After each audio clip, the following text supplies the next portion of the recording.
my God, we're live! Welcome, everybody. Hello, hello, hello. And thank you so much for joining us. Let me actually introduce myself first because I'm sure you've seen these two ladies wherever you're watching this very many times.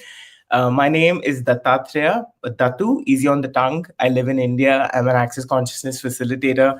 And I have got these two amazing, beautiful ladies who I've had the honor and pleasure to work with for the last very many years. The wonderful Miss Simone Milasas and Sarah Watt. And one of the things that I'd like to start with also is the acknowledgement of the beautiful friendship also that the both of you share. And it's so like with your social media posts and everything that I've seen, like it's just so great to have seen. We will talk about what we're here to talk about in a bit. But then you guys did a trip a few, was it months ago, 1 or 2 months ago? And then that really inspired me to get you guys to be like, we need to have a chat and let the world know like everything you guys were up to. So hi Simone, hi Sarah. Hello, Datu. I like the way you introduced yourself as easy on the tongue. I'm just going to leave it like that.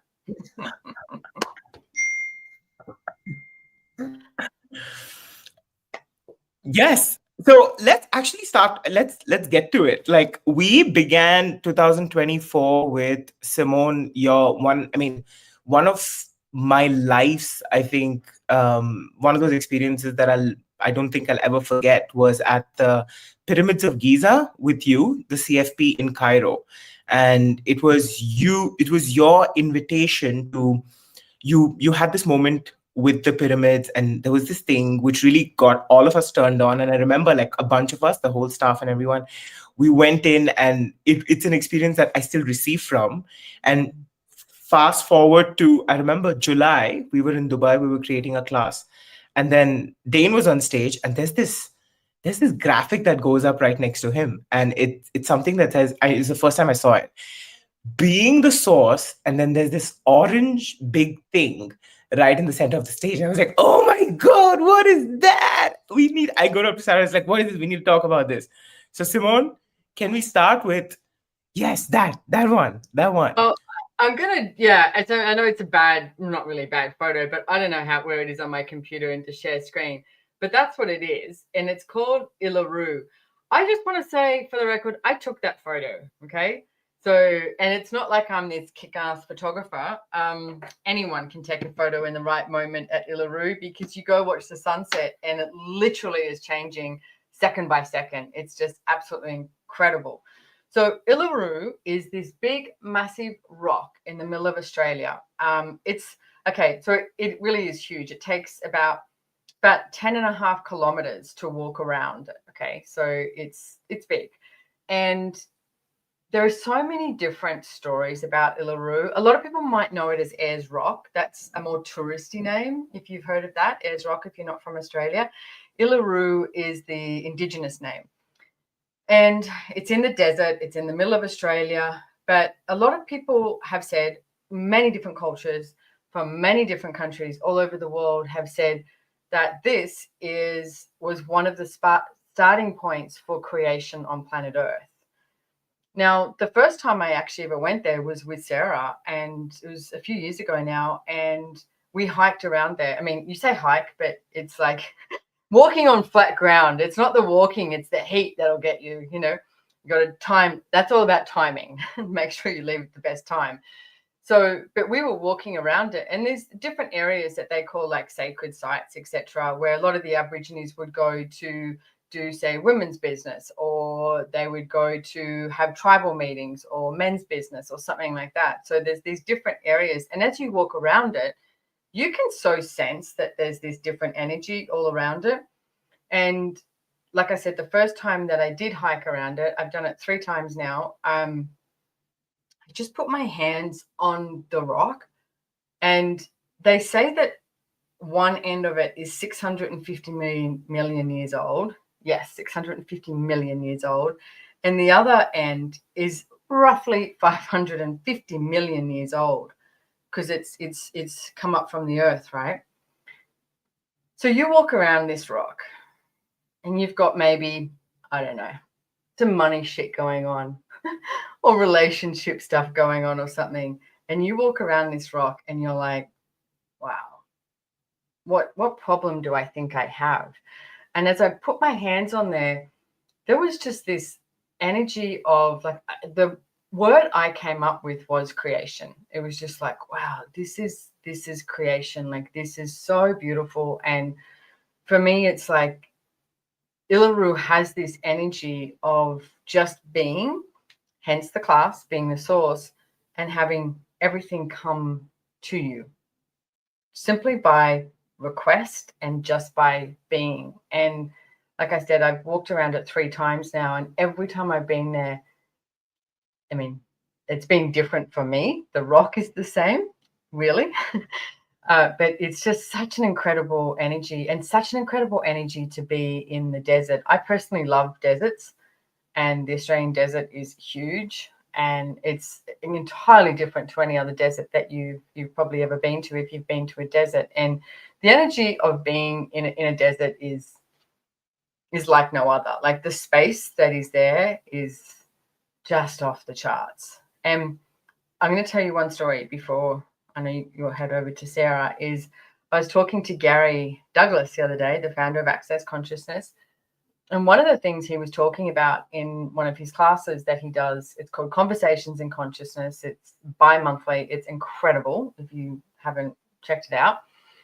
And he got to this awareness. And one of the things that we're talking about is how many times have you led your life? Like you go, I'll handle this, I'll take care of this, I'll do this, and you control things and you lead things, and and you've just, and it's like, how many lifetimes have we had where we were leaders?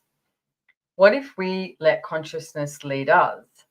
And I've been playing with that question over the past few days of, if I let, like, what would I choose if I let consciousness lead me? And what I'm noticing is there's more of this ease in my world with different choices.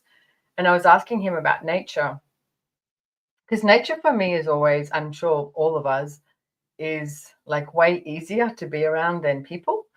And when I have my plants, or I go hiking, or the beach, or Illaroo, whatever it is, and I asked him about nature, and I said, what is nature asking of us? And because I said, how much consciousness do you think we're choosing? And he said about 3%.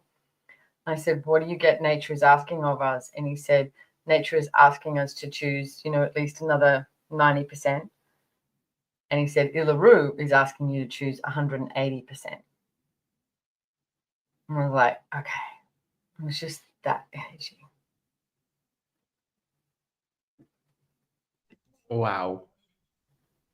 Just that. And it's like so many different places. But Sarah, I'd love to hear from you as well. Like, I know you've been there more than once, at least, and you've spent a lot of time there. What was it for you to be?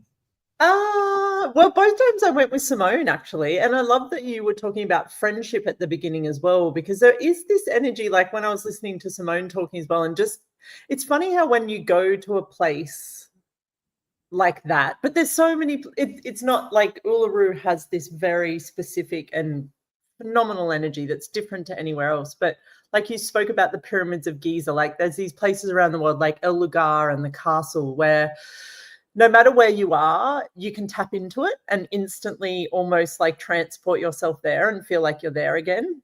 And it's funny when you brought up that word friendship, it's like, I don't know, there's like this energy that the rock has where it's like totally got your back and it's like your best friend. Like I did the same thing. You're walking around and it's so immense inside. It's like you stand up by it and you can't see the top, but when you're really far away, you kind of can. And then you touch it and it just feels alive. Like it feels like, and I know, like Simone said, there's so many different cultures and spiritual religion, like whatever, even science, like so many people have so many different, points of view or whatever it is with what Uluru is. And it's just like it just shows up and it's like every day it's there. And it's just this invitation where, I don't know, you just have this sense of being home. Like it's really weird. And, like I said, there's many other places like that in the world for me, but Uluru is really different because it's Uluru. Like it's like a person that you meet that is like, they just show up as them. Like Simone said, with the energy of what Gary was talking about us being and allowing consciousness to lead us. Like, yeah, to me, I don't know. It's so weird to try and put it into words as well. Like, my absolute recommendation for anyone that is drawn at all is to just go there and experience this phenomenon. Like, it's really a phenomenon. And you think about, like, you look at a map of Australia and where Uluru is, it's literally right in the middle of a huge, huge continent. So yeah, it's amazing. Hey, in saying that though, we have a great travel page that if you do want to come to the class next year, I'm just going to put this link down the bottom. If you go to accessconsciousness.com /Simone and scroll down a little bit, you'll come to this, right? And that's literally, it's got the travel page, you can register and all of that. And it's a class with myself, Dane here, and Gary Douglas. And it's got some really cool information of how to get there. There's so many people who can support you and help you, but it's actually pretty easy to get there. It's a really little town. Like, people are like, where should I stay? It's a choice. Sarah and I did our own little, like, hey, you know, if you like this, stay there. If you like this, stay there. But everything is really close, right? I mean, the furthest accommodation away, I think, is 10 minutes walk. Now, I'm just going to say, in the middle of the day, 10 minutes walk doesn't sound like much, but it's hot. It's the desert. So, and it's a hot time of year, but they have shuttle buses as well. Or I would recommend even hiring a car and all these different things. But it is so simple. And there is about 4 or 5 accommodation choices that are like in like a minute's walk, like 2 minutes walk to the actual venue. Like, there is quite a few different choices and price ranges. And the airport's really cute. It's really small. It's like Ayers Rock Airport. You can't really get lost. The town is called Illaroo. There's like one IGA, which is a supermarket that is constantly being stocked. There's some really fabulous restaurants, from cafes to really nice restaurants with epic meat, like, you know, steaks from Northern Territory, grass-fed cows and things like that. Like, it's pretty incredible. Yeah, there's a small town, a lot going on, and a lot of things that you can do also with the hiking. You've got Illaroo, then you've got Katajuda, which is these other rock formations, which is probably like 40 minutes drive away from Illaroo, and you can do hiking there too. Again, that's incredibly different because you walk around Illaroo and you can very much sense the sacredness of this place. And then you go to Katajuda and you're like, oh, you could sense like, oh, this is where Aborigines used to live or play or explore. You know, it's got such a different energy. I like both. They're just really different. It's like saying, do you like Moscow or St. Petersburg? They're so different. It's like completely different. And then you've got like these beautiful evenings that you can do of, you know, watching the sunset or dinner in the twilight with the view of Illaroo. Or we actually organized, one of the things we organized was these camel rides. First, we've booked it out, and it's like pretty much like first in, you know, gets to go for the sunset. And the camels are so beautiful. And Sarah and I did it. We had the best time on the camels. We loved it. We had a rookie camel that was like riding next to us. He was in training. So we had this rookie camel with no one on him, and he was like munching away. Because if you don't know, camels eat the same food 50 times. They regurgitate it and eat it again. So, you know, that old saying of like, you can, you know, just keep chewing on your cud like a camel. Well, that's what they do, you know. So, but there's some amazing stuff that you can do in the desert. And that travel page has a lot of information on it. Yes. And if I might just take a moment, like, yes, it's the place. It's this amazing place that I don't think can, beyond a point, like, avoid. Like, you will receive, like, it's palpable, it's loud, it's there. And you guys are doing a class, and it's literally titled Being the Source. And for me, that was like like a multiple orgasm. It's like the place, and then the three of you. And then, because already in an Access Consciousness class, you receive, like, there's this, you can't explain it, like there's a space. And with that, so can we just take a moment to really talk about what is Being the Source for you guys, and what are we inviting the world to with this class? So for me, Being the Source is, as I mentioned before, being more like Illaroo and having everything come to you upon request. if we stopped forcing everything and trying to control everything and allow ourselves to be the source of change, the source of choosing a different reality, so that a different reality in every area of our lives and on this planet, then we get to start receiving this universe of possibilities, which is beyond anything we could have ever imagined. Yeah, and I think like what you were saying, Datu, it's amazing to have something like access consciousness in a place like that, because it's like Uluru gets to contribute in that way of what that energy is. And for me, being the source, like everything that Simone said, it's like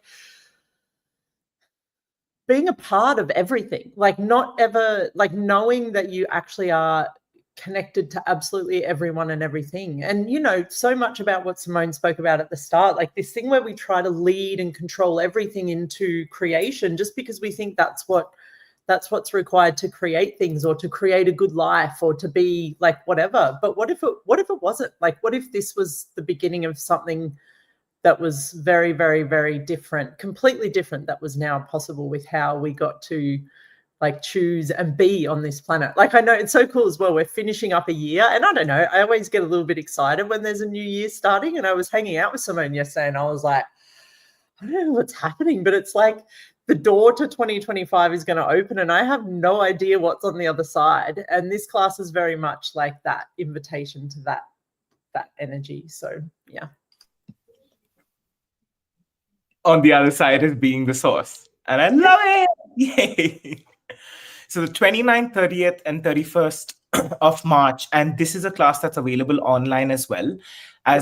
Even though it's available online, I would say get out of your houses, get on that plane and come to Australia. And Australia is one of my most favorite countries in the world. Also thanks to Access, because of Access, I also got to choose to travel to like literally so many places. I mean, that conversation aside, I'm really looking forward to this, guys. I'm super excited and I'm planning my journey. I almost feel like it's going to be like a story out of the Alchemist book, but like, you know what that book was that I read like years ago. Like, I'm super excited. The Alchemist, yeah, it's a great book, yeah. Hey, I just want to mention too, though, it's the desert, okay? It's like, it is going to be absolutely friggin' magical. And we're going to do class, like we'll start it a bit later so that those hours in the day where you're like, you don't really want to be outside, you want to be in air conditioning or in a pool, you know, from that like 10 till 2, class will be at that time. So you've got plenty of time in the morning to get up and go check out Illaroo or go for a hike. And you've also got sunset. Like, that's the times I've actually hiked Illaroo in the morning. I think 8 a.m. was the first time that we went, Sarah. And then the other time I went, I think it was 6 a.m. And then I've also gone at night at about 6 p.m. And I was one of the last people to leave the national park. It was incredible doing it at night as well. So you will get that space to do that. And there's, like I said, there's some other, you know, events that we have there as well. But if this is like the thing I hear all the time is people go, oh, I've always wanted to go there. I've always wanted to go to Australia and I've always wanted to go to Illaroo. What if we went there together? You know, it's like, and we haven't exactly discussed what's going to be happening, but my plan is like, what ESC can we do, you know, out at Illaroo, or just be there, you know, with Dane, etc., and see what shows up. So, like, what are we capable of? And that we haven't acknowledged, and what could we change? Like, one last thing here too. Originally, Gary said to me, we need to do this class here because we've been asking for a balancing of the earth. And he said, this is part of balancing of the earth. And he said, the land requires it, requires us to go there and do this class. So get your bums on a plane, like Datu said. Thank you so much. Thank you so much, both of you. It was lovely as usual, and looking forward to seeing you both soon in person. Yes. Thank you so much, Datu.